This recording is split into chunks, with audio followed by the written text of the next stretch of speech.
Namasté et bienvenue chez moi dans mon univers de yoga, de sagesse ancestrale, là où je te donnerai vraiment des clés utiles et pertinentes pour une vie quotidienne pour nous, ici, les Occidentaux.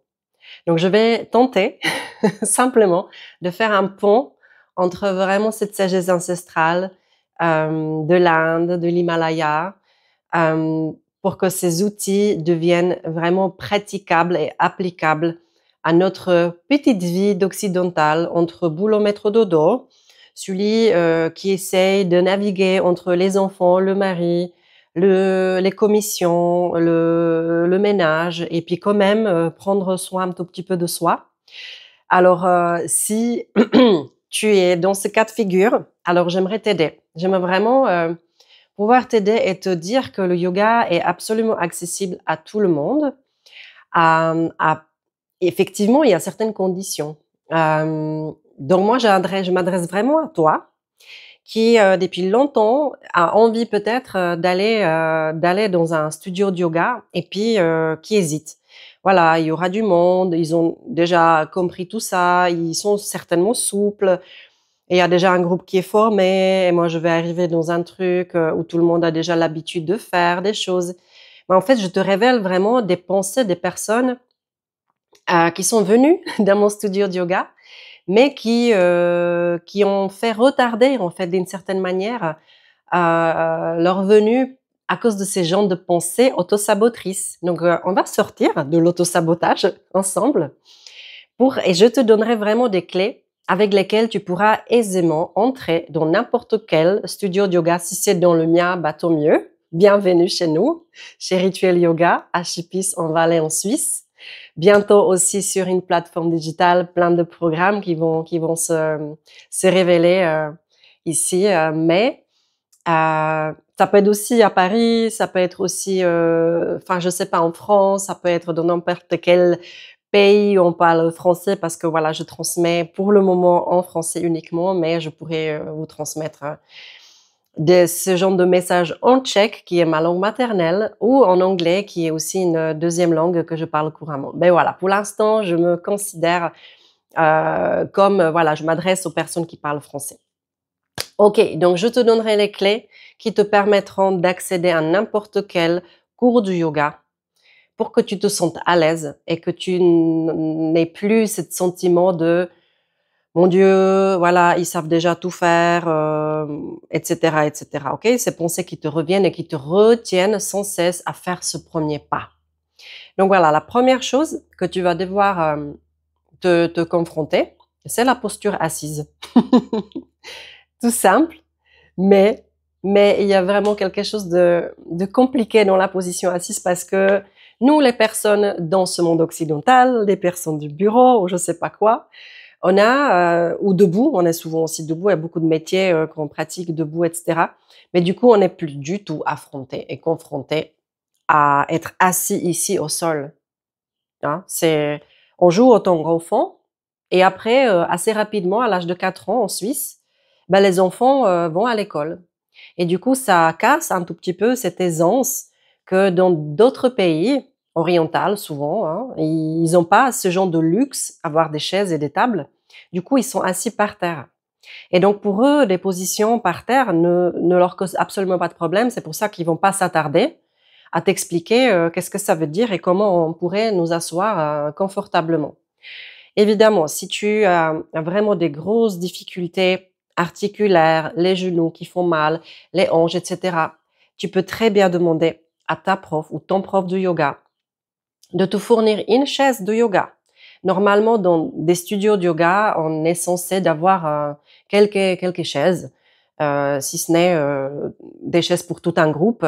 Par exemple, chez moi, bah, j'ai 15 chaises de yoga à Yoga pour aider justement à des personnes qui viennent, des personnes seniors ou avec certains handicaps, vraiment des mobilités réduites et des choses comme ça, pour qu'ils se sentent vraiment à l'aise, parce que tout le monde, j'insiste, tout le monde doit être capable de pratiquer le yoga. Ok? Donc, la chaise, si vraiment il n'y a pas d'autre moyen, tu prends la chaise. Tu peux prendre également un petit tabouret, quelque chose qui qui te surélève un tout petit peu du sol, mais ce n'est pas quand même, c'est ni la chaise, mais c'est pas complètement au sol. Après, je te montrerai des props, des outils, un simple bloc. Super simple. Maintenant, je vais m'éloigner de la caméra pour te montrer comment t'asseoir sur ce bloc. Voilà. Donc, tu as un bloc, soit tu t'assieds en position de tailleur, tu t'assieds dessus. OK. Et tu as simplement une position assez confortable. Tu n'es pas ici comme ça, avec le dos arrondi, mais tu veux simplement aller basculer ton bassin en avant pour que ta colonne naturellement se redresse. Zéro effort à faire. Beaucoup de monde me dit au yoga au début, ah, j'ai tellement mal au dos, j'arrive pas à tenir dans une position assise parce que dans mes cours de yoga que je propose, on va passer à peu près trentaine de minutes en position assise au sol. Pour les pranayama, les kriyas et des mouvements en fait extrêmement libérateurs. Ça va entrer vraiment dans la biomémoire, le prana, l'énergie vitale. On va vraiment aller venir activer notre source de vie à l'intérieur de nous depuis ce corps. On va puiser cette énergie depuis ce corps, mais pour ça, on a besoin d'ouvrir des vannes dans nos canaux énergétiques, mais aussi ouvrir la cage thoracique, les poumons, etc. Et tu ne peux pas pratiquer 30 minutes dans une position assise par terre où tu es comme ceci, où tu dois te battre. Je te montre pour que tu te rends compte. OK? Donc moi, si j'ai rien du tout, je suis pas une prof de yoga souple. OK, je peux arriver à ça, mais j'aurai toujours quand même mon genou qui va monter. Et si je te montre ici, OK, ma nature, ça serait de faire ça. Donc voilà, là j'ai en rétroversion mon bassin, le dos arrondi, et du coup, pour pouvoir redresser ma colonne, je vais devoir faire un effort musculaire. OK, donc je vais devoir tenir, mais je peux te dire qu'après 30 minutes, j'ai tout aussi mal au dos que toi. Surtout les rhomboïdes, ici, au niveau des omoplates, bah, ça va brûler, mais de dingue. Vraiment. J'ai passé par là, c'est pour ça que j'ai vraiment eu envie, ça me tenait tellement à cœur de te faire cette vidéo qui va t'économiser des semaines et des semaines de souffrance parce que tu as pris éventuellement déjà la décision d'aller dans un cours de yoga et tu vas passer des semaines et des semaines à peut-être garder pour toi parce que tu te dis, ouais, mais les autres, ils ont pas tellement avoir mal au dos, ils ont pas l'air, je suis la seule à éprouver ça. À un moment donné, tu vas aller voir la prof. Peut-être que la prof, elle a déjà expliqué ce genre de choses, mais elle a pas pu prendre tout ce temps pour t'expliquer réellement comment t'asseoir. Elle a peut-être dit allonge ta colonne, hein, une interversion du bassin, j'en sais rien, éventuellement utilise un coussin, mais tu sais toujours pas vraiment en détail. Donc ici, je te montre vraiment avec tout plein de détails comment tu pourrais t'asseoir. Donc ça, c'est la première variante. Évidemment, toi, ton tapis. Moi, ce que j'aime beaucoup, c'est que pour la position ou la partie, je vais utiliser quelque chose qui rembourre ici les os, les malléoles extérieures surtout. Hein, c'est ces malléoles-là que souvent font mal lorsqu'on touche le sol ou juste le tapis qui est très, très fin. Donc voilà, de cette manière-là, aussi, tu peux ouvrir, on fait tes genoux vers l'extérieur et de t'asseoir comme ça. Peut-être que le bloc, le mien, c'est un bloc qui est XXL, donc il est un peu plus large que la majorité des blocs, donc tu pourras utiliser le petit bloc, et peut-être ça suffira déjà. Sinon, tu mettras un après l'autre, donc tu mettras deux blocs ensemble. Deuxième variante, troisième, pardon, donc ça c'était la première, simplement en tailleur, où tu es aisé, zéro effort musculaire.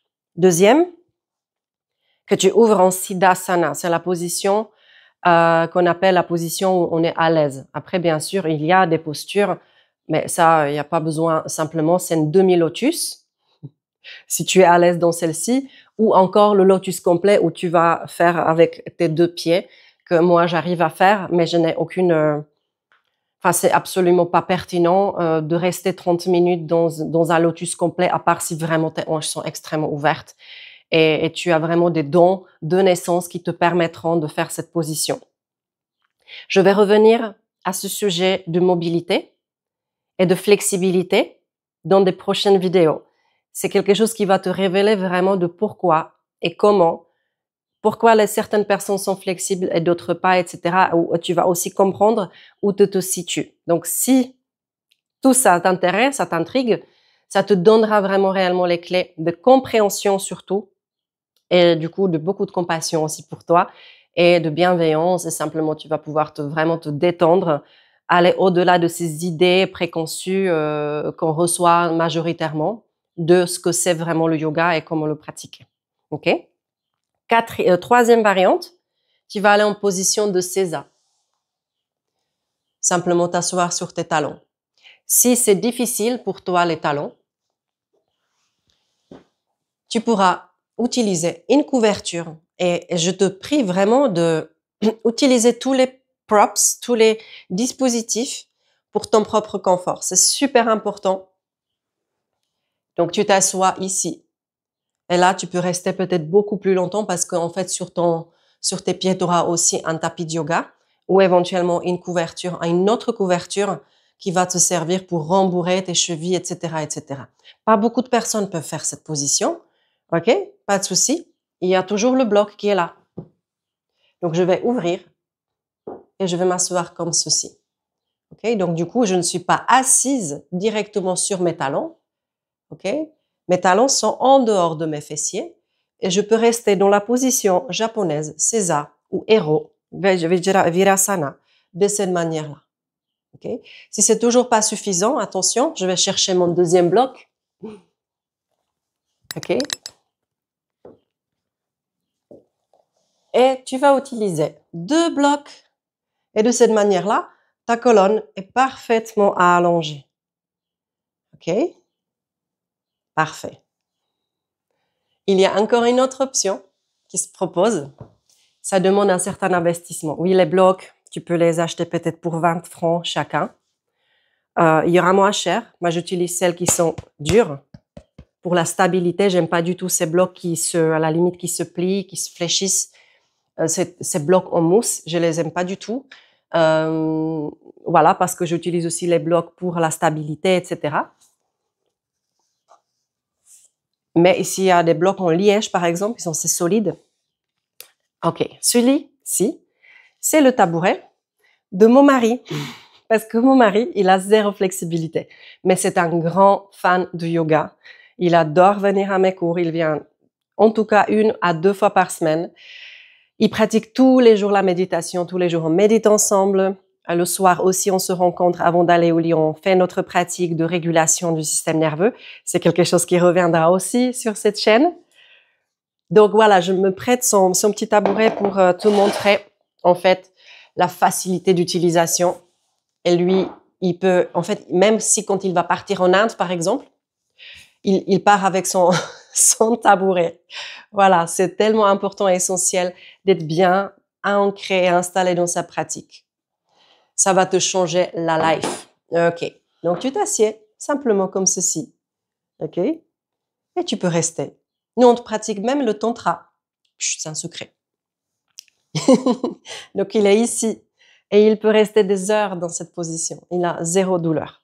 Donc voilà, il faut vraiment trouver ta manière pour que tu puisses t'asseoir confortablement. Moi, pour l'instant, je vais juste utiliser mon petit coussin. Toujours quelque chose pour rembourrer mes fesses, afin de pouvoir m'asseoir en Siddhasana confortablement. OK? Alors, ici, évidemment, il y a la possibilité que tu prennes 2 coussins et après, avec le temps, que tu diminues, en fait, la hauteur de ton coussin. OK. Donc, nous avons trouvé ensemble une position assise qui t'est confortable, dans laquelle tu seras à l'aise pendant les pranayamas, pendant les moments de méditation qui vont être certainement proposés, j'espère, dans ton cours de yoga. On commence toujours par les pranayamas. C'est inévitable. Si ce n'est, on commence toujours par s'ancrer, trouver un moment pour atterrir, pour arriver aussi dans notre espace, etc. Et ça passe toujours par une posture assise, même si c'est peut-être juste 5 minutes. Ça vaut vraiment la peine d'être à l'aise dans ta posture pour 5 minutes. Et progressivement, tu verras, tu iras de mieux en mieux. Donc, j'espère que cette vidéo t'a aidé. C'était vraiment mon but. Et n'hésite pas bien sûr, de t'abonner sur cette chaîne parce qu'il y aura plein d'autres sujets concernant de comment est-ce que je peux entrer dans un cours de yoga en me sentant déjà bien, outillée pour que je me sente pas comme un étranger, comme un alien, comme un extraterrestre qui arrive, qui débarque dans un groupe probablement déjà formé. En fait, on va enlever tous ces petites histoires, tout ce petit mental bavard qui nous empêche de vraiment faire ce pas en avant. On va parler de beaucoup de choses comme ceci. On va parler de l'autosabotage évidemment aussi. Et dans la prochaine vidéo, parce que je vois que ça fait déjà quinzaine de minutes que je te parle de la posture assise, tu vois, il y a 0 prof qui peut prendre 15 minutes que pour toi dans un cours de yoga collectif. Même la meilleure prof du monde ne pourra pas le faire. Donc voilà, j'espère que cette vidéo t'a servi. Reste connecté. Je te souhaite une bonne continuation et namasté. Et avant qu'on se quitte, sache que ce que je partage ici est là pour soutenir toutes celles et ceux qui accompagnent, enseignent et prennent soin des autres, et toute personne qui souhaite contribuer à un monde meilleur. Même si tu n'as jamais pratiqué le yoga, ces enseignements nourris de la sagesse yoga-védantique et de mon expérience avec l'invisible peuvent t'aider à aligner ton canal, élever ton énergie et transmettre au monde avec authenticité et puissance. Retrouve-moi sur www.rituelyoga.com pour découvrir mes retraites en France, Suisse, République tchèque, Maroc et l'Inde. Et surtout, abonne-toi pour recevoir de l'inspiration, de la guidance, des pratiques pour vivre une vie alignée, libre, joyeuse et abondante, et surtout rayonner pleinement dans ta mission.